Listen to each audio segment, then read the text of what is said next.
देखिए, आज जो है हम राष्ट्रीय अन्वेषण अभिकरण जो अधिनियम है उसको शुरू करेंगे। राष्ट्रीय अन्वेषण अभिकरण अधिनियम कॉमन चीजें वो तो पहले तो देखिए, इसका अधिनियम संख्यांक हर एक्ट का आपको याद रखना है। इसका अधिनियम संख्यांक 34 है और 31 दिसंबर 2008 को जो है इसको राष्ट्रपति की जो है अनुमति प्राप्त हुई। अब देखिए, इसका विस्तार देखेंगे। इसका विस्तार कहाँ होता है? इसका विस्तार, इस अधिनियम का जो विस्तार है वो कहाँ पे है? इसका पहले तो याद रखना है कि इसका जो विस्तार है संपूर्ण भारत पर है। संपूर्ण भारत पर इसका विस्तार, इसके अलावा भारत के बाहर सभी नागरिकों पर भी लागू होता है। भारत के बाहर सभी नागरिकों पर लागू होता है।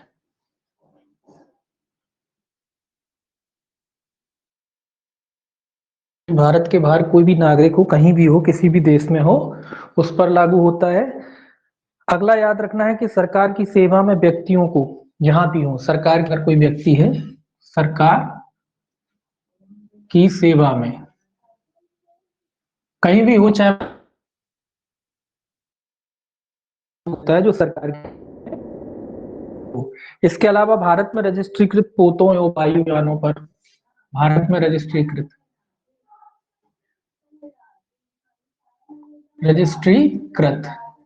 वायुयान हो गए, पोत हो गए, वो कहीं भी हो, चाहे भारत में हो या भारत से बाहर हो, उन सभी पर ये जो है लागू होता है। इसके अलावा ऐसे व्यक्तियों को भी जो भारत के नागरिकों के विरुद्ध कोई अपराध करते हैं या भारत के हितों के विरुद्ध कोई अपराध करते हैं, उन पर भी लागू होता है। ऐसे व्यक्तियों पर भी लागू होता है। ऐसे व्यक्ति जो भारत के नागरिक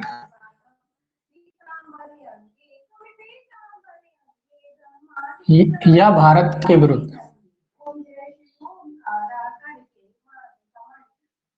हितों के विरुद्ध अपराध, वो कहीं भी हो, अगर ऐसा कोई व्यक्ति है जो भारत के नागरिक के विरुद्ध कोई अपराध करता है या भारत के हितों के विरुद्ध कोई अपराध करता है, ये व्यक्ति कहीं भी हो, उन व्यक्तियों पर भी ये लागू होता है। तो ये याद रखना है आपको।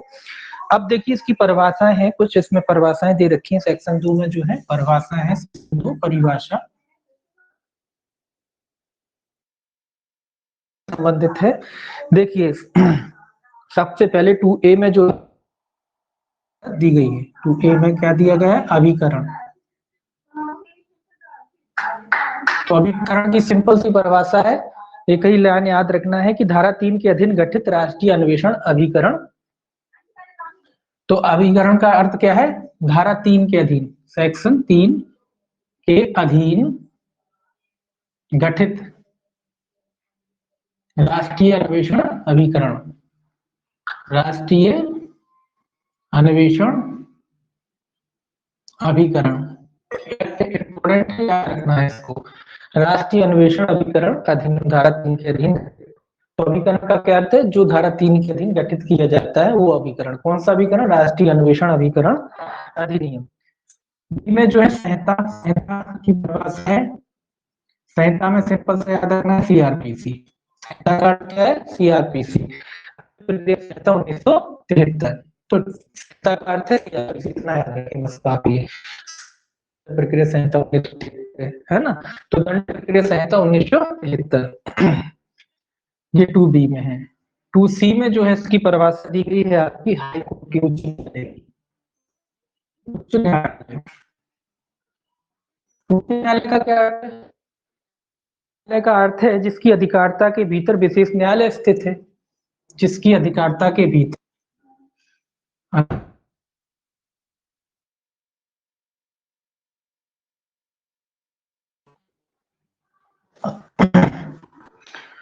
भीतर उच्च न्यायालय स्थित है।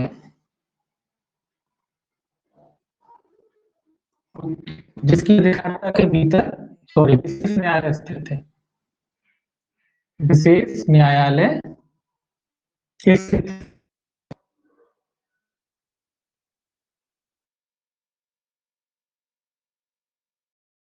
न्यायालय स्थित है, ऐसा हाई कोर्ट। ठीक है। में जो है विहित की परिभाषा, विहित तो आप जानते ही, विहित का अर्थ होता है नियमों द्वारा बनाए गए विहित। विहित विहित का अर्थ है जो नियम नियम में दिए गए हैं, वो नियमों द्वारा बनाया गया विहित। इसके बाद है ई। टू ई में जो है आपकी लोक अभियोजक की परिभाषा दी है। लोक अभियोजक,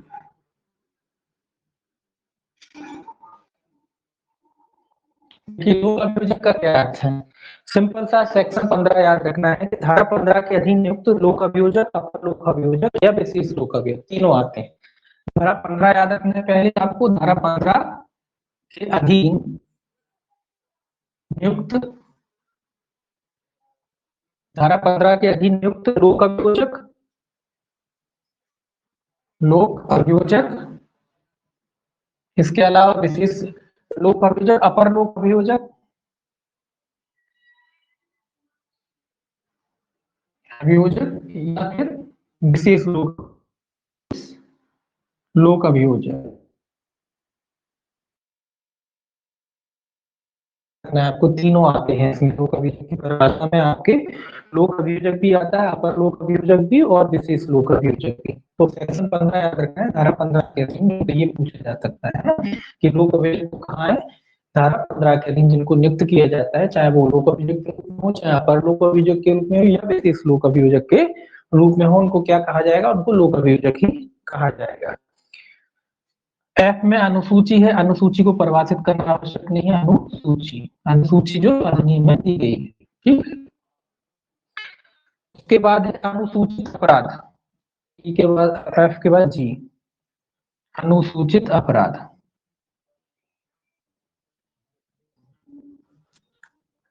कोई बात नहीं, अनुसूचित अपराध जो ऐसे अपराध जो अनुसूची में विनिर्दिष्ट है या अनुसूची में दिए गए अपराध। अनुसूचित अपराध मतलब है ऐसे अपराध।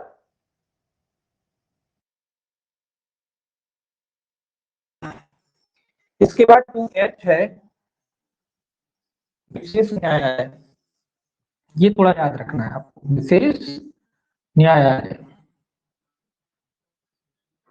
तो विशेष न्यायालय क्या होता है ये याद रखना है कि धारा 11 और धारा 12 के अधीन दो सेक्शन याद रखना है कि धारा 11 में भी विशेष न्यायालय है तो 12 में भी। तो धारा 11 या धारा 12 के अधीन विशेष न्यायालय के रूप में अभिलेख न्यायालय। तो याद रखना है धारा 11 एवं धारा 22, 11-22, धारा 11 और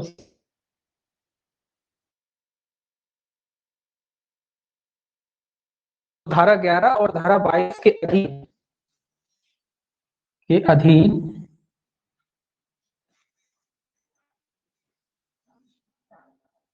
विशेष न्यायालय के रूप में अभिहित, विशेष न्यायालय के रूप में अभिहित। अभिहित मतलब जिनको विशेष न्यायालय के रूप में घोषित किया गया है। धारा 11 और धारा 22 के अधीन विशेष न्यायालय के रूप में अभिहित। इसके बाद 2(1) में ये लिखा है कि ऐसे शब्द जिनका अर्थ संहिता में जो है स्पष्ट नहीं है उनका कैसे लगाया जाएगा? उनका अर्थ जो है संहिता के अनुसार लगाया जाएगा। संहिता का अर्थ क्या था? संहिता का अर्थ आपने पढ़ा था, संहिता कौन का अर्थ है क्या? सीआरपीसी। यानी जो शब्द इस संहिता में प्रयोग तो किए गए हैं लेकिन उनको अगर परिभाषित नहीं किया गया है तो उनका अर्थ कैसे लगाया जाएगा? उनका अर्थ दंड प्रक्रिया संहिता के अनुसार लगाया जाएगा। ये आपको याद रखें। तो जो शब्द आए हैं और परिभाषित नहीं है तो उनका अर्थ जो है आपका दंड प्रक्रिया संहिता के अनुसार यानी सीआरपीसी के अनुसार लगाया जाएगा। विशेष न्यायालय जरूर याद रखें, दो बार आया धारा 11 और धारा 22 में जो है विशेष न्यायालय को परिभाषित किया गया है। धारा 11 और 22 में विशेष न्यायालय बताए गए। तो ये दो सेक्शन याद रखना है आपको। इसके बाद देखिए धारा 3 जो है राष्ट्रीय अन्वेषण अभिकरण के गठन से संबंधित है, जो परिभाषा में भी पढ़ा है। सेक्शन जो है 3 ये काफी संबंधित राष्ट्रीय अन्वेषण अभिकरण का गठन। तो राष्ट्रीय अन्वेषण अभिकरण का गठन से संबंधित है धारा 3। कौन करता है? पहला तो क्वेश्चन ये बनता है कि राष्ट्रीय अन्वेषण अभिकरण का गठन कौन करता है? याद रखें केंद्र सरकार करती है, केंद्र। केंद्र सरकार। याद रखेंगे, यहाँ राज्य का काम नहीं है, तो गठन कौन करता है? इनका गठन जो है केंद्र सरकार करता है। राष्ट्रीय अन्वेषण अभिकरण का गठन जो है केंद्र सरकार करता है। इसका टाइमिंग बदलूंगा मैं ग्रुप का, थोड़ा सा भी इस टाइम पर होता है। तो केंद्र सरकार जो है इसका क्या करती है? गठन करती है। ठीक है। दूसरा आपको याद रखना है कि अभिकरण के अधिकारियों को जो है संपूर्ण भारत के बाहर राष्ट्रीय संधियों के अधीन रहते हुए पुलिस अधिकारियों की शक्तियां होंगी। तो जो राष्ट्रीय अन्वेषण अधिकरण का पहला तो गठन कौन करता है? केंद्र सरकार करता है। जो अभिकरण के अधिकारी होते हैं, तो अभिकरण के अभिकरण अधिकारियों को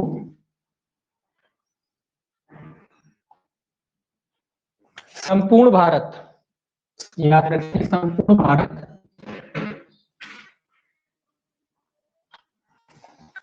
भारत एवं भारत के बाहर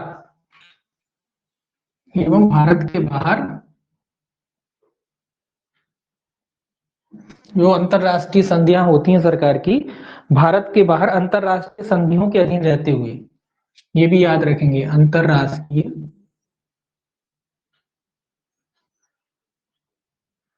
संधियों के अधीन रहते हुए, अंतरराष्ट्रीय संधियों के अधीन रहते हुए पुलिस अधिकारियों की शक्तियां होंगी। किसकी शक्तियां होंगी? पुलिस अधिकारियों की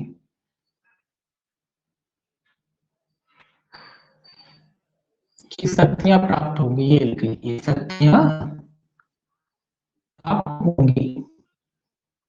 इसके अधीन जो अधिकारी होते हैं उनको संपूर्ण भारत में तो है, इसके अलावा भारत के बाहर भी जो पुलिस अधिकारियों की शक्तियां रखते हैं, जो अंतरराष्ट्रीय संधियां हुई हैं उनके अनुसार, अंतरराष्ट्रीय संधियां हुई हैं उसके अनुसार जो है ये भारत के बाहर पुलिस की शक्तियों का प्रयोग कर सकते हैं, लेकिन वो संधियों के, समझौतों के बीच जो हुआ है, जिन राष्ट्रों से समझौता हुआ है उनके हिसाब से। अभिकरण का उपनिरीक्षक बात आती है कि जिन पुलिस शक्तियों का प्रयोग जो है अधिकारी करते हैं, तो अभिकरण का उपनिरीक्षक वरिष्ठ पंथी अधिकारी, अभिकरण का, ये याद रखेंगे, अभिकरण का उपनिरीक्षक उपनिरीक्षक उपनिरीक्षक या वरिष्ठ पंक्ति का, या वरिष्ठ पंक्ति का अधिकारी इन शक्तियों का प्रयोग कर सकता है। तो ये रैंक याद रखना है। अभिकरण का उपनिरीक्षक या वरिष्ठ पंथी का जो अधिकारी है, अधिकारी इन शक्तियों का प्रयोग कर सकता है, अधिकारी का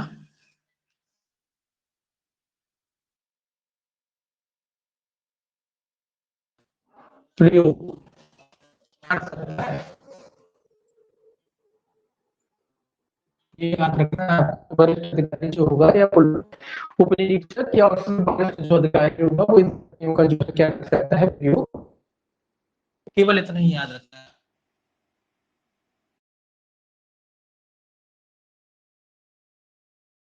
गठन करती है राष्ट्रीय अभिकरण का, जो राष्ट्रीय अन्वेषण अभिकरण का जो गठन है कौन करता है? केंद्र सरकार करता है। दूसरा याद रखना है कि अधिकारियों की शक्तियां प्राप्त होती है, भारत में प्राप्त होती है, भारत के बाहर प्राप्त होती है, संधियों के अधीन भारत से जुड़े हुए होते हैं, अंतरराष्ट्रीय संधियों के अधीन जुड़े हैं उन देशों में।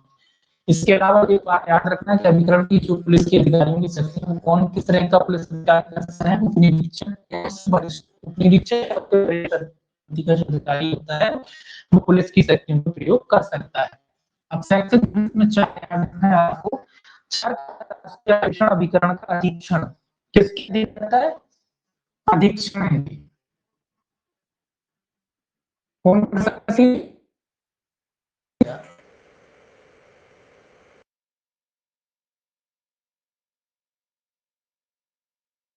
है इसका जो है गठन कौन करते हैं? अधिकरण कौन रखता है? केंद्र सरकार। याद रखेंगे, अधिकरण किसमें नियुक्त होता है? केंद्र सरकार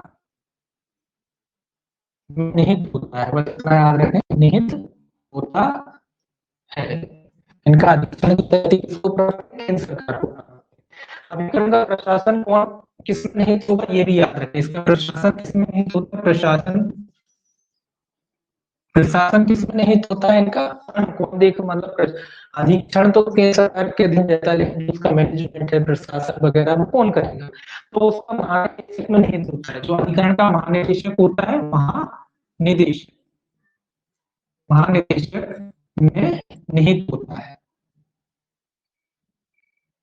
कौन सा महानिदेशक? ये अभिकरण का महानिदेशक जो होता है उसमें निहित होता है। पुलिस महानिदेशक नहीं, इसका राज्य अन्वेषण अभिकरण का जो महानिदेशक होता है उसमें जो है इसका जो है प्रशासन का अधीक्षण निहित होता है।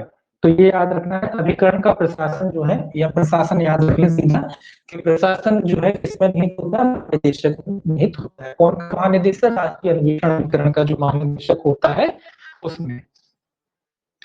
अब बात आती है कि महानिदेशक होता है वो किन की शक्तियों का प्रयोग करता है? जो महानिदेशक होता है, राष्ट्रीय अन्वेषण अभिकरण का जो महानिदेशक होता है वो पुलिस महानिदेशक की शक्तियों का प्रयोग कर सकता है। किसकी शक्तियों का प्रयोग करता है?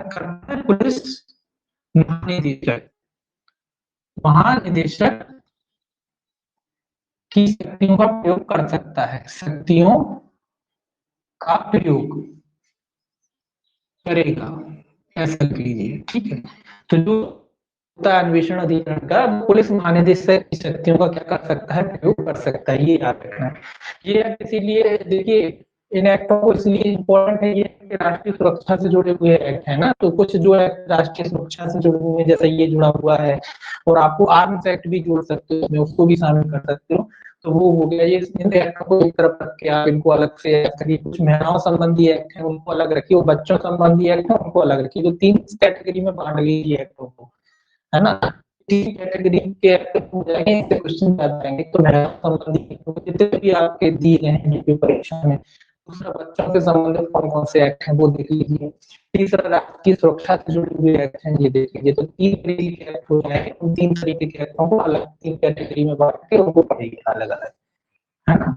सेक्शन देखिए 5, सेक्शन 5 कहता है अभिकरण के गठन की रीति और सदस्यों की सीमा शर्तें। तो इसमें कुछ याद नहीं रखना है, रीति वगैरह दी है, अभिकरण के गठन की रीति, गठन है इसमें, रीति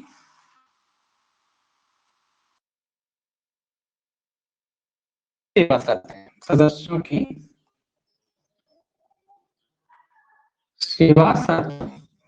सिंपल से याद रखना है, जो विहित किया जाए, इसमें ज्यादा कुछ खास नहीं है कि अभिकरण के गठन की रीति और सदस्य की सेवा शर्तें क्या होंगी, जो विहित की जाए। सिंपल से एक याद रखें, जो विहित की जाए,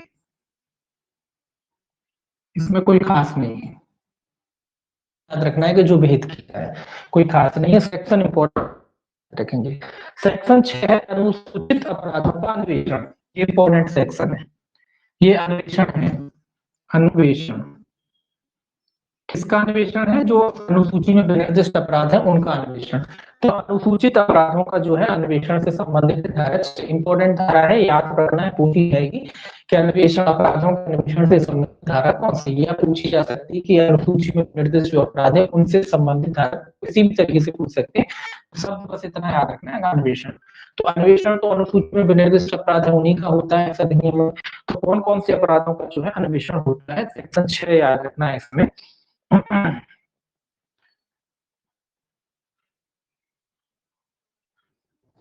अब बात आती है कि इस अधिनियम, आप इसकी प्रोसेस थोड़ी याद रखेंगे कि जब जैसे अनुसूचित अपराध की सूचना प्राप्ति, जो अनुसूची में निर्दिष्ट अपराध है उनकी जैसे ही सूचना प्राप्त होती है, सूचना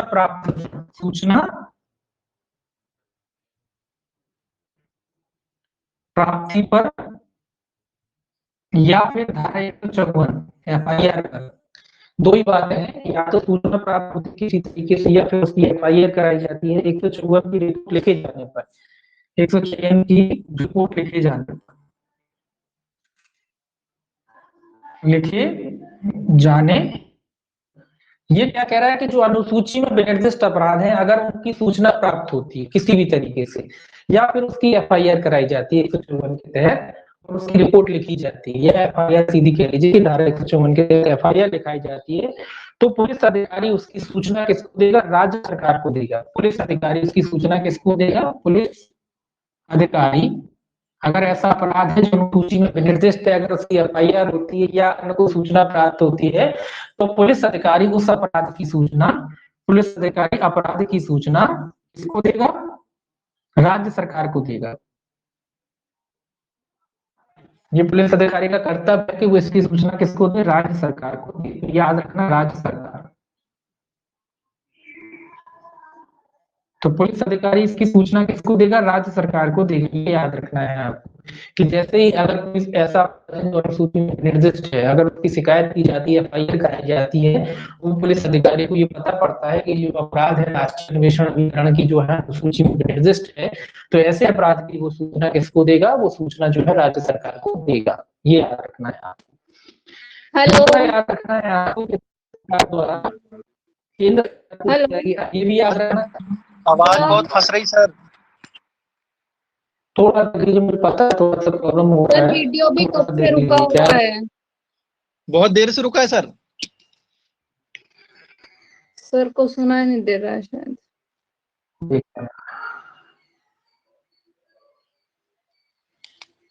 सर जब से स्टार्ट होगा तब से यही ऐसी आवाज आ रही है रुक रुक के।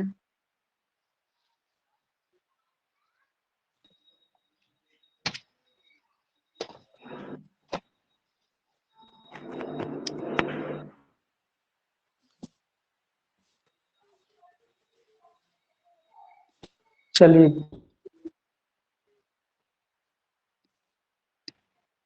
सरकार को है जो है इनकी सूचना दी जाएगी, है ना। सूचना प्राप्ति पर जो पुलिस अधिकारी है उसकी सूचना किसको देगा? राज्य सरकार को देगा। एक मिनट, थोड़ा सा एक मिनट रुकिए।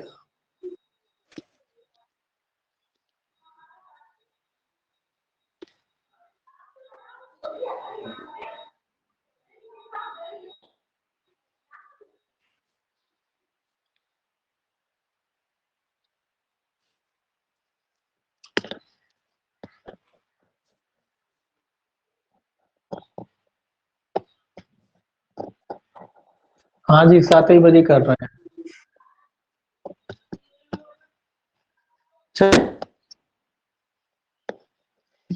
करेंगे कल से, थोड़ा ताज देख लीजिए। देखिए, जो प्राप्ति पर है एक जो है इसकी सूचना जैसे ही प्राप्त होती है, थोड़ा सा माइक बंद कर दीजिए। अब वो हो रहा है डिस्टर्बेंस, मुझे पता है, थोड़ा सा माइक बंद कर दीजिए। देखिए, सूचना प्राप्ति पर 154 की रिपोर्ट लिखे जाने पर जो है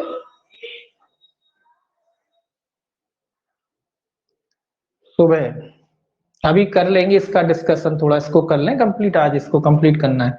देखिए, सूचना प्राप्ति पर 154 की जो रिपोर्ट लिखे जाने पर जो है पुलिस अधिकारी जो है इसकी सूचना किसको देगा? राज्य सरकार को देगा। और राज्य सरकार जो है इसकी सूचना किसको देगी? केंद्र सरकार को दी गई सूचना के आधार पर। तो राज्य सरकार द्वारा जो है केंद्र सरकार को दी गई सूचना के आधार पर केंद्र सरकार 15 दिनों के भीतर निर्धारित करेगी कि अपराध अनुसूची, ये याद रखना है कि जो है राज्य सरकार क्या करेगी? उसकी सूचना राज्य सरकार जो है उसकी सूचना किसको देगी? केंद्र को देगी। राज्य किसको देगा? केंद्र को देगा। केंद्र को। यह याद रखना कि पहले जो है पुलिस अधिकारी ने मामले को दर्ज किया या सूचना प्राप्त हुई, उसने राज्य सरकार को सूचना दी और राज्य सरकार ने जो है केंद्र सरकार को सूचना दे दी कि जो अपराध है अनुसूचित अपराध है। इसके बाद जो है केंद्र सरकार 15 दिन के भीतर, ये याद रखें 15 दिनों के भीतर, 15 दिनों के भीतर, ये अवधि याद रखना है आपको, भीतर केंद्र सरकार जो है 15 दिनों के भीतर इस बात कि ये जो अपराध है अनुसूचित अपराध है या नहीं, तो ये इंपॉर्टेंट अवधि है। तो केंद्र सरकार कितने दिनों के भीतर निर्धारण करेगी कि अनुसूचित अपराध है या नहीं? 15 दिनों के भीतर। तो केंद्र सरकार निर्धारित कौन करता है अनुसूचित अपराध है या नहीं? केंद्र सरकार करती है। तो केंद्र सरकार जो है 15 दिनों के भीतर इस बात का निर्धारण करेगी कि ये अपराध जो है अनुसूचित अपराध है या नहीं। तो पहले पुलिस अधिकारी ने जो राज्य को सूचना दी और राज्य ने जो है केंद्र को सूचना दी। इसके बाद केंद्र सरकार जो है 15 दिनों के भीतर इसका निराकरण करती है कि ये जो अपराध है जिसका अनुसूचित अपराध है या नहीं है। ठीक है, तो ये याद रखेंगे। अगला याद रखना है कि यदि अपराध अनुसूचित अपराध है तो उसका अन्वेषण अभिकरण द्वारा करवाया जाएगा। अब ये बात आज सिंपल सी बात है कि जब केंद्र सरकार ने इसका निराकरण कर लिया और निराकरण में अगर ये बात तथ्य सामने आता है कि ये जो अपराध है अनुसूचित अपराध है, तो अनुसूचित अगर अपराध है तो पुलिस ने एफआईआर लिखी थी, तो फिर उसका जो अन्वेषण कौन करेगा? राष्ट्रीय अन्वेषण अभिकरण के द्वारा कराया जाएगा। अगर अनुसूचित अपराध है तो उसका जो है अन्वेषण कौन करेगा? राष्ट्रीय अन्वेषण अभिकरण के द्वारा उसका जो है क्या कराया जाएगा, इन्वेस्टिगेशन कराया जाएगा, अगर अपराध अनुसूची में विनिर्दिष्ट हो तो ये 15 दिन की अवधि विशेष में बार बार कह रहा हूं, इसको याद रखना। तो कितने दिन में केंद्र सरकार निर्धारित करती है, 15 दिन के भीतर, ठीक है। और अगर अपराध सूची में विनिर्दिष्ट है तो फिर उसका जो है अन्वेषण कौन करता है, राष्ट्रीय अन्वेषण अभिकरण को कराया जाता है, या कह लीजिए कि राष्ट्रीय अन्वेषण अभिकरण जो है उसका क्या करता है, अन्वेषण स्वप्रेरणा से भी अन्वेषण कराने का आदेश दे सकती है। अगर केंद्र सरकार चाहे तो अपने आप में, अगर केंद्र सरकार कहना चाहे तो वो अन्वेषण कराने का आदेश दे सकती है, ये तो कॉमन बात है, तो इसको अपन को याद नहीं करना। केंद्र सरकार में इतनी शक्ति होती है कि वो अगर अपनी प्रेरणा से चाहे कि भाई बगैर जांच करें, उसको लगता है कि नहीं अन्वेषण कराना चाहिए, तो वो अन्वेषण कराने के लिए कह सकती है।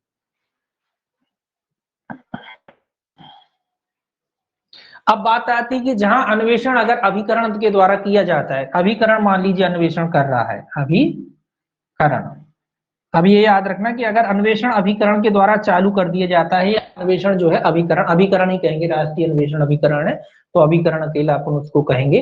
तो अभिकरण के द्वारा अगर अन्वेषण चालू कर दिया जाता है या अन्वेषण अभिकरण द्वारा कर दिया जाता है, तो ऊपर अपन ने पढ़ा था पुलिस अधिकारी ने ये शिकायत लिखी थी, दर्ज की थी। तो ऐसे पुलिस अधिकारी जो राज्य के अधीन आते हैं या राज्य सरकार के जो पुलिस अधिकारी हैं, वो मामले में अन्वेषण नहीं करेंगे। क्या करेंगे, अगर अभिकरण करता है तो करेंगे, ये याद रखना है आपको, नहीं करेंगे, नहीं लिख लीजिए, करेगा। पुलिस अधिकारी जो है अन्वेषण नहीं करेगा। फिर अगर अन्वेषण अभिकरण द्वारा अगर इन्वेस्टिगेशन प्रारंभ कर दिया जाता है तो पुलिस अधिकारी द्वारा फिर इन्वेस्टिगेशन नहीं किया जाएगा, ठीक है, ये याद रखना है।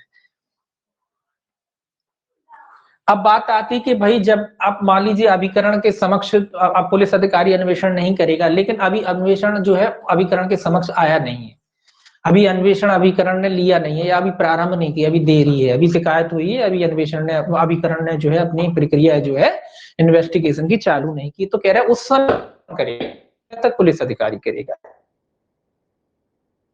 अन्वेषण प्रारंभ करने से पूर्व, अभिकरण के द्वारा अन्वेषण प्रारंभ से पूर्व मतलब अभी इन्होंने अन्वेषण प्रारंभ नहीं किया है, उससे पूर्व की बात कह रहा है। तो ये नहीं है कि कार्रवाई, अब मान लो मैटर बोले अभिकरण का है तो अभिकरण करेगा, पुलिस वाले कुछ, जब तक जो है अभिकरण अपने हाथ में मामला नहीं लेगा उस समय तक जो है पुलिस अधिकारी इन्वेस्टिगेशन जारी रखेंगे। ये भी याद रखेंगे कि जब तक अभिकरण जो अन्वेषण प्रारंभ नहीं करता उससे पूर्व की तक थाने का जो भारतीय अधिकारी होता है वो इन्वेस्टिगेशन को क्या करेगा, चालू रखेगा। इन्वेस्टिगेशन बंद नहीं होगा, पहले पुलिस अधिकारी चालू रखेगा, जैसे ही अन्वेषण अभिकरण के हाथ में मामला आ जाएगा इन्वेस्टिगेशन का, वैसे ही पुलिस अधिकारी जो है अपना इन्वेस्टिगेशन बंद कर देगा और अभिकरण अपना इन्वेस्टिगेशन चालू कर देगा। तो उससे पूर्व तक जो है पुलिस अधिकारी इन्वेस्टिगेशन करता रहेगा, ये आपको याद रखना है।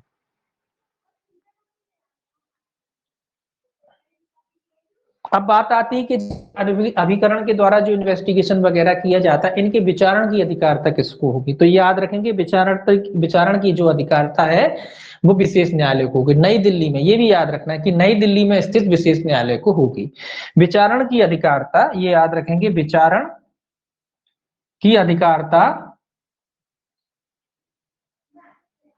ये भी याद रखता है कि नई दिल्ली में स्थित, या नई दिल्ली या दिल्ली लिख लीजिए, नई दिल्ली लिखेंगे, नई दिल्ली में स्थित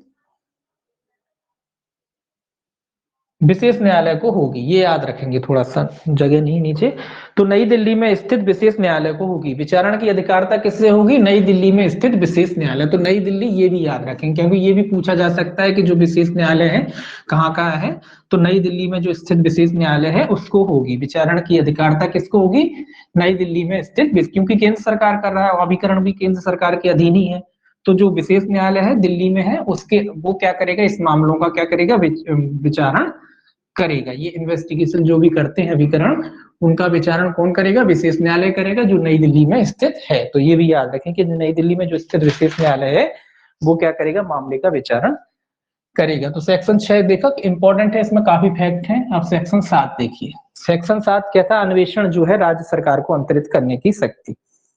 राष्ट्रीय अन्वेषण जो है राज्य सरकार को अंतरित करने की शक्ति।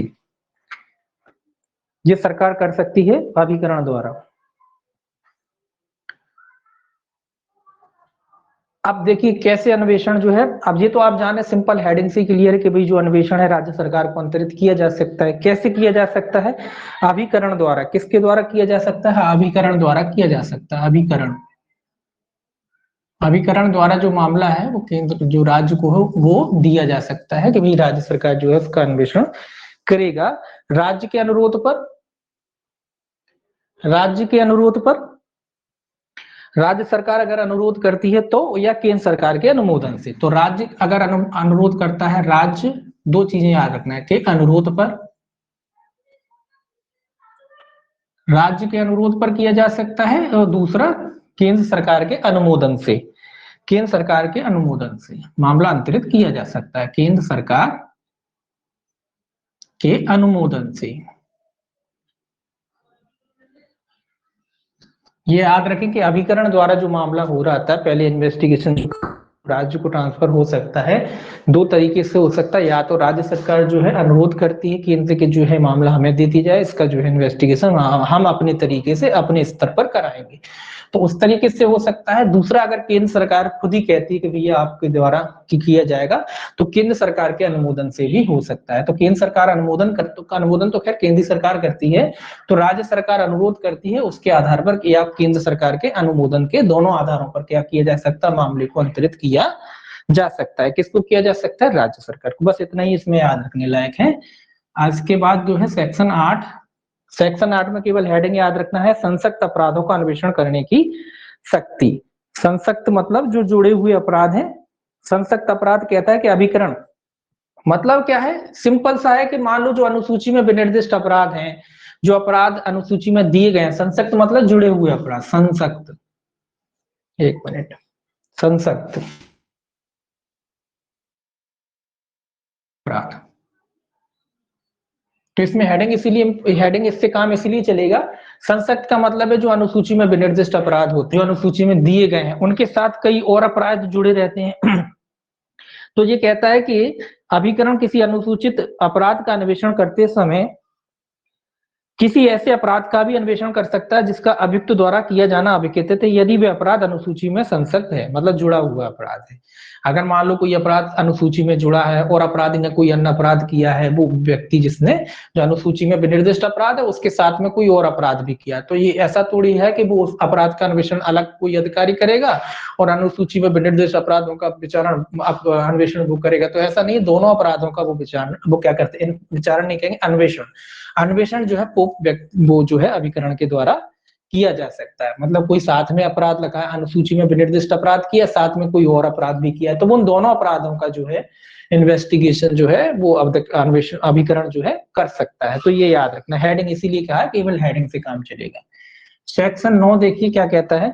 सेक्शन 9 में भी आपको हेडिंग याद रखना है कि राज्य सरकार का राष्ट्रीय अन्वेषण अभिकरण को सहायता देना। सिंपल है हेडिंग कि राज्य सरकार जो है राष्ट्रीय अन्वेषण अभिकरण जो है उसको सहायता देगी।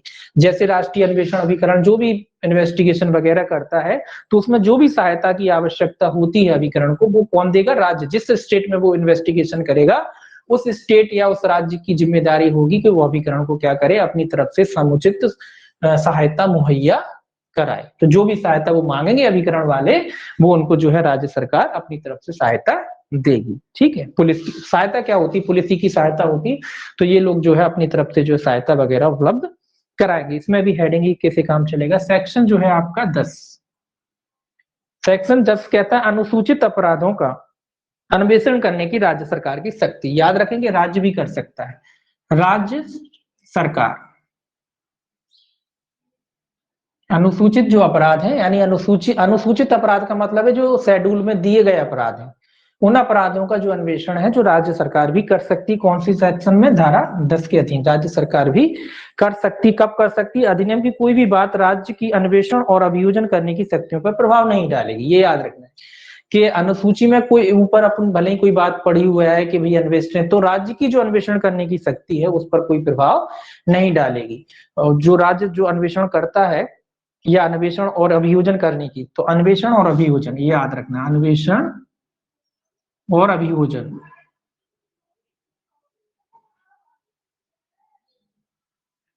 की शक्ति पर प्रभाव नहीं डालेगी, शक्ति पर प्रभाव नहीं डालेगा। अधिनियम का कोई भी नियम जो है राज्य सरकार की इन्वेस्टिगेशन को और अभियोजन करने की शक्ति पर कोई प्रभाव नहीं डालेगा। तो मतलब राज्य सरकार भी चाहे तो इसमें कर सकती है मामलों का अन्वेषण वगैरह। सेक्शन जो है 11, अध्याय अलग अलग आ जाता है। अध्याय जो है आपका 4 है। सेक्शन 11 देखिए, सेक्शन 11 जो है न्यायालयों से संबंधित पहला था ना 11 और 22। 11 और 22 में क्या है, विशेष न्यायालय, तो दोनों में है, 11 में भी और 22 में भी। तो 11 क्या कहता है, सेशन न्यायालय को विशेष न्यायालय के रूप में अभिहित करने की केंद्र सरकार की शक्ति। कौन को, सेशन न्यायालय को। तो सेशन न्यायालय क्या होगा, ऊपर हेडिंग से ही लिखा है, सेशन न्यायालय को विशेष न्यायालय समझा जाएगा। सेशन न्यायालय कौन कर सकता है, केंद्र।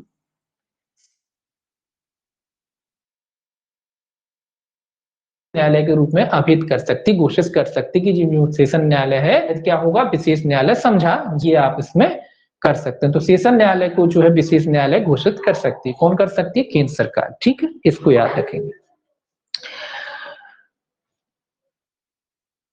कि केंद्र सरकार उच्च न्यायालय के मुख्य न्यायमूर्ति के परामर्श से एक या एक से अधिक सेशन न्यायालय को विशेष न्यायालय घोषित कर सकती। तो केंद्र सरकार कर सकती, किसके परामर्श से, हाई कोर्ट के मुख्य न्यायमूर्ति के परामर्श से। मुख्य न्यायमूर्ति, ये याद रखना है, हाई कोर्ट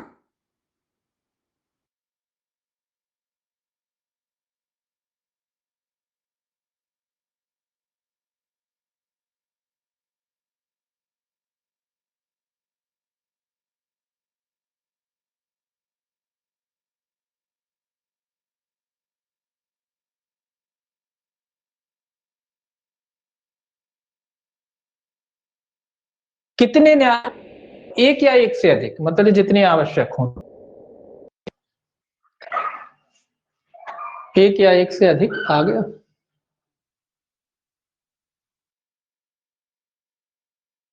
सेशन न्यायालयों को क्या किया जा सकता है, विशेष न्यायालय घोषित किया जा सकता है। किसके द्वारा, केंद्र सरकार के द्वारा। परामर्श से हाई कोर्ट का जो मुख्य न्यायमूर्ति होता है उसके परामर्श से घोषित किया जा सकता है।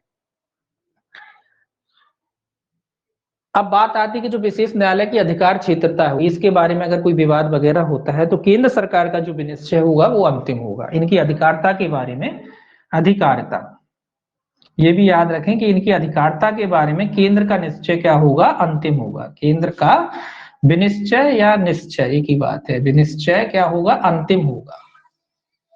अगर इनकी अधिकार क्षेत्रता के बारे में कोई बात आती है, कोई ऑब्जेक्शन उठता है, तो केंद्र का निर्णय होगा वो क्या होगा, अंतिम। इन न्यायालयों की जो विशेष न्यायालय केंद्र सरकार ने जो है सेशन न्यायालय को घोषित किया है, इनकी अधिकार क्षेत्रता का अगर कोई मामला का निराकरण करेगी और केंद्र सरकार का जो निर्णय है वो क्या होगा, अंतिम होगा।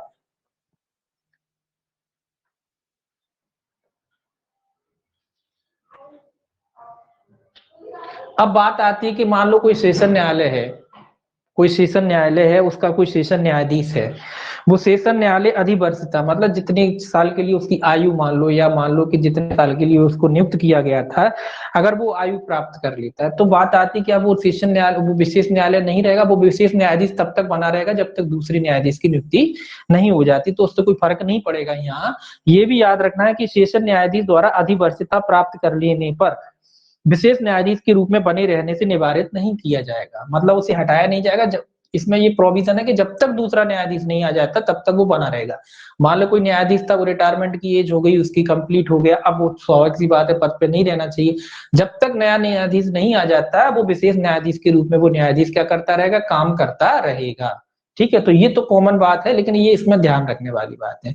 जैसे राष्ट्रपति के पद में होता है ना, वैसे वो खत्म हो गया पद, लेकिन जब तक नया नहीं आ जाता तो जब तक तो वो बैठा रहेगा, कार्यवाहक के रूप में काम करता रहेगा। ऐसे ही ये भी जो है विशेष न्यायाधीश की जगह दूसरा नहीं आ जाता है ना, तो जब तक ये इसका अगर इसने एज भी पूरी कर लिया है तो उससे कोई फर्क नहीं पड़ना वाला, ये विशेष न्यायाधीश के रूप में बना रहेगा। इतना याद रखें कि विशेष न्यायाधीश के रूप में बना रहेगा। कोई नया नहीं आ जाता उससे मतलब नहीं, हमको तो वो समझने के लिए इतना याद रखें कि एज हो गई है तो भी वो विशेष न्यायाधीश के रूप में बना रहेगा, जब तक केंद्र सरकार चाहेगी बना रहेगा। ठीक है, एक से अधिक मान लो विशेष न्यायाधीश है किसी क्षेत्र में, अगर मान लो एक से अधिक विशेष न्यायाधीश होते हैं तो कौन ज्येष्ठतम जो न्यायाधीश है वो क्या करेगा, कार्यों का वितरण करेगा। अगर एक से अधिक विशेष न्यायाधीश है तो कार्यों का वितरण कौन करेगा, ज्येष्ठतम विशेष न्यायाधीश। इनमें जो भी वरिष्ठ न्यायाधीश होगा, एज में बड़ा नहीं होना है, यहाँ ज्येष्ठतम का अर्थ होता है पद में बड़ा, उनकी एक्सपीरियंस में बड़ा। तो जो भी ज्येष्ठतम विशेष न्यायाधीश होगा वो कार्य का वितरण करेगा। ठीक है, ये याद रखेंगे। इसके बाद आता है सेक्शन 12। सेक्शन 12 कहता है बैठक का स्थान। सेक्शन 12 क्या कहता है, बैठक का स्थान। जो विशेष न्यायालय वगैरह है, बैठक का स्थान। तो विशेष न्यायालय स्वप्रेरणा से या लोक अभियोजक द्वारा किए गए आवेदन पर जो है अपनी बैठकों का स्थान निश्चित कर सकता है। तो विशेष न्यायालय स्वप्रेरणा से भी कर सकता है, स्वप्रेरणा अपने आप में तय कर सकता है कि उसे कहाँ बैठना है, या लोक अभियोजक द्वारा किए गए आवेदन पर, लोक अभियोजक के आवेदन पर। ये याद रखना है कि स्वप्रेरणा पर भी अपने स्थान तय कर सकता है कि भी कहाँ बैठना है, कहाँ बैठकें लेनी है उसे, या फिर जो लोक अभियोजक होता है उसके आवेदन पर वो है अपनी बैठक के जो स्थान है उसको तय कर सकता है। इसमें एक ही पॉइंट याद रखना है कि बैठकों का जो स्थान है स्वप्रेरणा पर तय कर सकता है, या फिर लोक अभियोजक द्वारा किए गए आवेदन पर वो है तय किया जा सकता है। सेक्शन 13 देखिए, यहाँ याद रखना है इसमें सेक्शन 13 क्या कहता है। सेक्शन 13 कहता है विशेष न्यायालय की अधिकारिता। सेक्शन 13 क्या कहता है, विशेष न्यायालय की जो है अधिकारिता कहाँ होगी। इसमें आपको एक दो ही पॉइंट याद रखना है कि केवल उसी विशेष न्यायालय द्वारा किया जाएगा जिसकी अधिकारिता के भीतर अपराध किया गया। सिंपल सी बात है कि कोई भी मामले का जो विचारण है, जिस विशेष न्यायालय की अधिकार क्षेत्रता में अपराध किया जाता है, जो अनुसूची में निर्दिष्ट है, उसी विशेष न्यायालय द्वारा क्या किया जाएगा, उस मामले का विचारण जो है किया जाएगा। उच्चतम न्यायालय या उच्च न्यायालय द्वारा कार्रवाइयों का अंतरण किया जा सकता है। अब बात आती है कि विशेष न्यायालय में जो है मामलों को या कार्रवाइयों का अंतरण किसके द्वारा किया जा सकता है, उच्चतम न्यायालय या उच्च न्यायालय, हाई कोर्ट द्वारा भी किया जा सकता है और सुप्रीम कोर्ट द्वारा भी जो है मामलों का अंतरण किया जा सकता है। सुप्रीम कोर्ट द्वारा भी किया जा सकता है और हाई कोर्ट द्वारा भी किया जा सकता है। क्या किया जा सकता है, अंतरण। मामलों का जो है अंतरण किसके द्वारा किया जा सकता है, सुप्रीम कोर्ट भी कर सकता है और हाई कोर्ट भी कर सकता है। दोनों न्यायालयों को यहाँ अधिकारिता है मामलों को अंतरित करने की। विचारण कौन सा न्यायालय करेगा, वही विशेष न्यायालय विचारण करेगा जिसकी अधिकार क्षेत्रता में अपराध किया गया है। सेक्शन 14 जो है आपका कहता है अन्य अपराधों के बारे में विशेष न्यायालय की शक्तियां। सेक्शन 14 क्या कहता है, अन्य अपराध अगर हैं, सेशन जो विशेष न्यायालय है, अन्य अपराधों के बारे में विशेष न्यायालय की को क्या शक्तियां होंगी, अन्य अपराधों का भी विचारण साथ साथ कर सकता है। इतना याद रखें कि अन्य अपराधों का भी साथ साथ विचारण कर सकता है, साथ साथ विचारण कर सकता है। बस इतना याद रखना है कि अन्य अपराध अगर हुए हैं, अनुसूची में विनिर्दिष्ट अपराध हैं, उनका तो विचारण करेगा ही करेगा। मान लो उसके साथ कई और अपराध जो जुड़े हुए हैं तो उन अपराधों का भी साथ ही साथ विचारण कर सकता है। ये आपको याद रखना है कि अन्य अपराधों का भी जो विचारण है विशेष न्यायालय क्या कर सकता है, साथ साथ कर सकता है। देखिए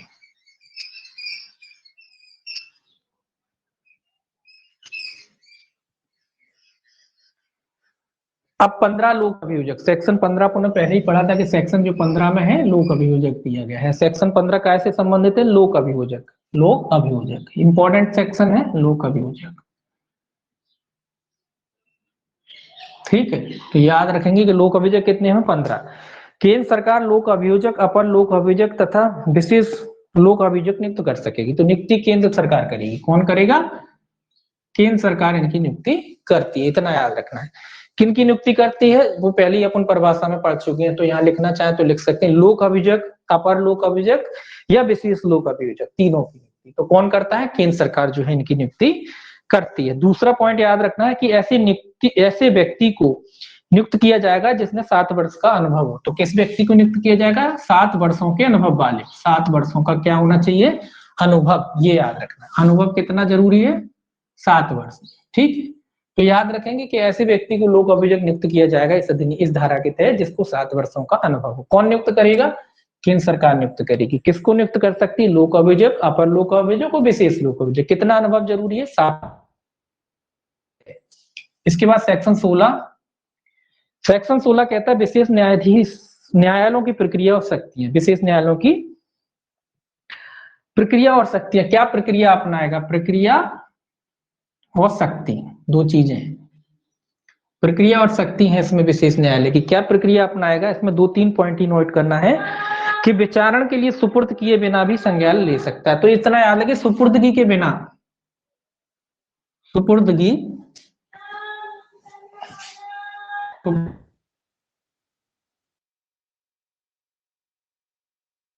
संज्ञान ले सकता है। आपने पढ़ी है कि भाई जो सेशन न्यायालय होता है मोस्टली उसको मामले कमिट होकर जाते हैं, लेकिन ये कह रहा है कि बगैर कमिट होकर भी वो मामले जो है डायरेक्टली क्या कर सकता है, संज्ञान ले सकता है। तो यही कह रहा है सुपुर्दगी के बिना का मतलब ये कि कमिट के बिना जो है डायरेक्ट मामले जो है संज्ञान ले सकता है। कमिट का पहले आपको पढ़ता ही है कि सेशन न्यायालय नॉर्मली जो सेशन न्यायालय, विशेष न्यायालय और सेशन न्यायालय में जो मामले आ जाते हैं कमिट होके जाते हैं, लेकिन यहाँ जो है वो मामले डायरेक्ट जो है संज्ञान ले सकता है, विशेष न्यायालय जो है डायरेक्ट संज्ञान ले सकता है। अब दूसरा पॉइंट याद रखना है कि संक्षिप्त विचारण भी करता है ये। तो किन मामलों का संक्षिप्त विचारण कर सकता है ये, 3 वर्ष से अनधिक कारावास से दंडनीय, 3 वर्ष से अनधिक, ये इंपॉर्टेंट है कि 3 वर्ष से अनधिक मामलों का जो है विशेष न्यायालय क्या कर सकता है, संक्षिप्त विचारण कर सकता है। ये इंपॉर्टेंट फैक्ट याद रखना, संक्षिप्त विचारण, ऐसे मामले जिनमें 3 वर्ष तक की सजा होती है, मतलब 3 वर्ष से अधिक नहीं, केवल 3 वर्ष तक की सजा होती है, उन मामलों का अगर विशेष न्यायालय को लगता है कि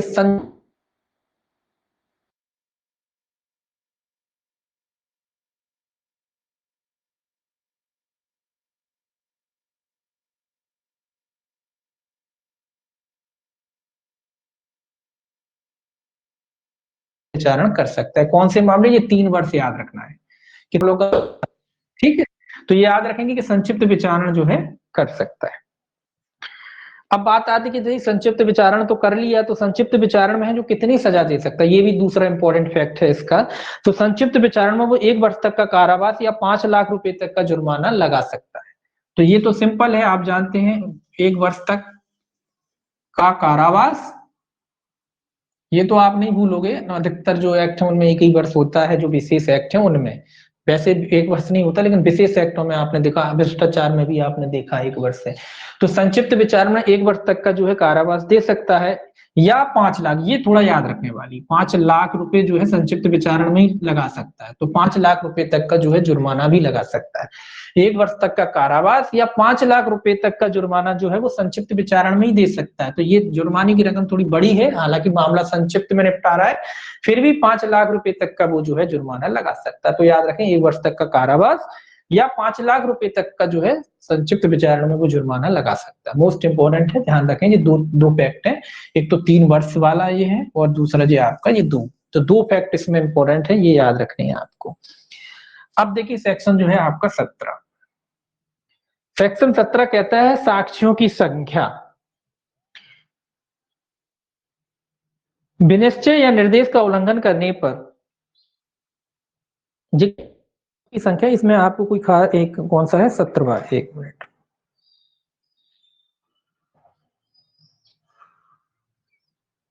ये तो आप जानते हैं इसमें कार्रवाइयां जो होती हैं, इसमें जो कार्रवाइयां होंगी वो कैसी होंगी, देखिए इसमें जो है कार्रवाइयां जो होती हैं, ये तो आप जानते हैं कि बंद कमरे में वगैरह में जो होंगी, अगर ऐसी वांछा करे, न्यायालय चाहता है कि संहिता में किसी बात के होते हुए कार्रवाइयां यदि विशेष न्यायालय की वांछा करे तो लेखबद्ध किए जाने वाले कारणों से वो बंद कमरे में कर सकते, तो ये तो कॉमन बात है, इसमें इंपॉर्टेंट इतना नहीं है। विनिश्चय या निर्देश का अगर मान लीजिए कि विशेष न्यायालय उसके समक्ष कार्रवाई में किसी भी साक्षी द्वारा, साक्षी के समय लोक अभियोग द्वारा किए गए आवेदन पर या शोध प्रेरणा पर यह समाधान हो जाता है कि साक्षी का जीवन खतरे में है, 17 ही पढ़ रहे हैं ना, हाँ, साक्षी का जीवन खतरे में है तो वो लेखबद्ध किए जाने वाले कारण साक्षी की पहचान और पते गुप्त रख सकता है। ये तो आप जानते हैं कि अगर उस न्यायालय को लगता है कि जो भी साक्षी वगैरह हैं, जो भी गवाह वगैरह हैं, अगर उनका जीवन वगैरह खतरे में, तो न्यायालय पूरी कार्रवाई को गुप्त रख सकता है, बंद कमरे में जो है कार्रवाई वगैरह कर सकता है। ये थोड़ा सा आपको याद रखना। अब बात आती है कि भाई जो इन अब ये तो साक्ष्यों की संख्या, पहचान वगैरह हो गई। अब सरकार जी, तो आप जान रहे हैं कि बंद कमरे में कर रहा है, पक्षों का जो है गुप्त वगैरह रख रहा है न्यायालय, मतलब इसलिए कि न्यायालय को डर है कि जो भी साक्षी है उनकी जान को वगैरह को या जान माल को क्या हो सकता है, खतरा हो सकता है। अब कोई व्यक्ति अगर उस न्यायालय की बात का उल्लंघन कर देता है, बात आता है कि न्यायालय ने जो विनिश्चय किया है कि गुप्त बंद कमरे में कार्रवाई होगी, इनके नाम पते जो है प्रकाशित वगैरह नहीं किए जाएंगे ताकि इनको सुरक्षा दी जा सके, और कोई भी व्यक्ति अगर न्यायालय की इस बात का उल्लंघन करता, मतलब जो न्यायालय की कार्रवाई है उसका प्रकाशन कर देता है, उनके नाम पते प्रकाशित कर देता है, ऐसा कोई व्यक्ति अगर उल्लंघन करता है तो यहाँ दंड याद रखना है आपको, विनिश्चय या निर्देश के उल्लंघन करने पर जो है 3 वर्ष तक का जो है उसको व्यक्ति को क्या हो सकता है, कारावास या 1000 रुपए तक का जुर्माना। 3 वर्ष तक का कारावास या और 1000 रुपए तक का जुर्माना, और 1000 रुपए तक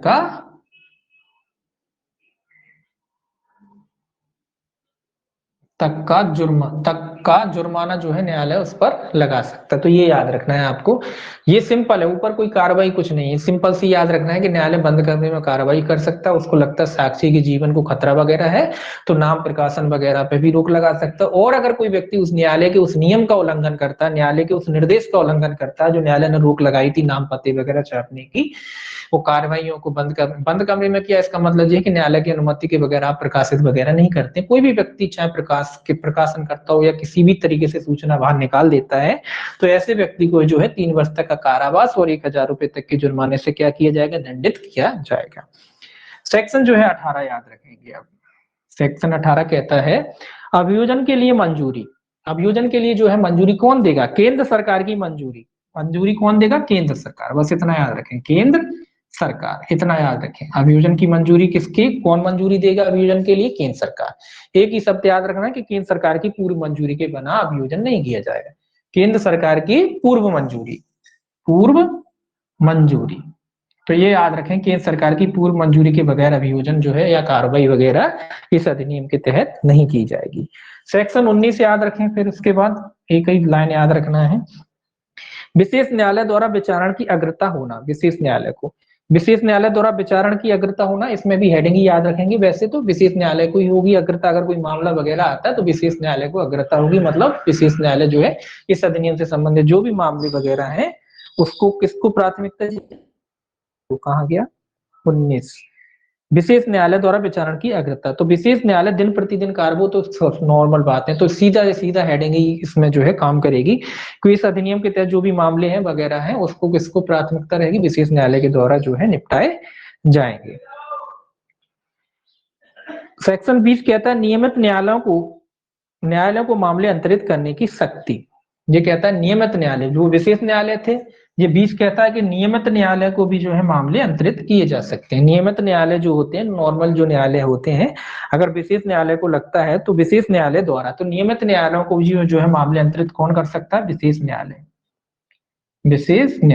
ये याद रखना है कि नियमित न्यायालय जो होते हैं, अगर विशेष न्यायालय को लगता है कि इस मैटर का जो है निपटारा विशेष न्यायालय द्वारा भी किया जा सकता है, तो उन मामलों को जो है विशेष न्यायालय कहाँ कर सकता है, जो रेगुलर न्यायालय, स्पेशल कोर्ट नहीं होते, रेगुलर कोर्ट होते हैं, उनको जो है मामला वो क्या कर सकता है, अंतरित कर सकता है। तो ये याद रखना है कि अंतरित कौन कर सकता है, विशेष न्यायालय ही करता है।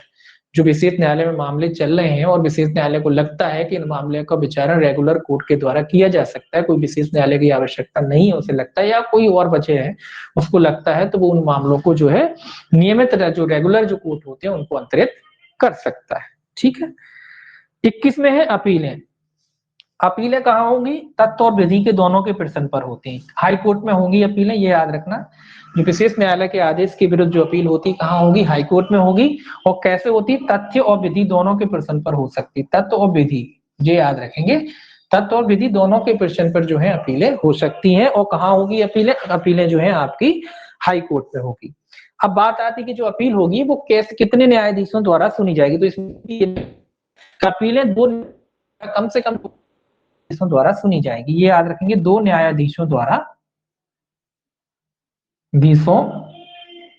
सुनी जाएंगी। ये आपको याद रखना है कि जो अपीलें होंगी न्यायाधीशों द्वारा सुनी जाएंगी, कम से कम 2 न्यायाधीश जो होना चाहिए अपील में, तो वो 2 न्यायाधीश, बेंच कह लीजिए, बेंच द्वारा सुनी जाएंगी। और उस बेंच में कितने न्यायाधीश होंगे, 2 न्यायाधीश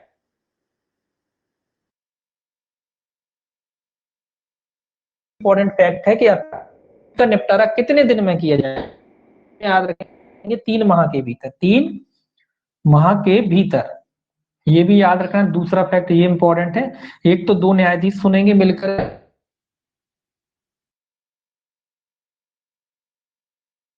न्यायाधीश जो है मिलकर के जो है अपील सुनेंगे और 3 माह के भीतर जो है इसका निपटारा किया जाएगा। ये दूसरा पॉइंट है कि जमानत की अपील, अगर कोई जमानत की अपील की तो उसका 30 दिन के भीतर की जाएगी।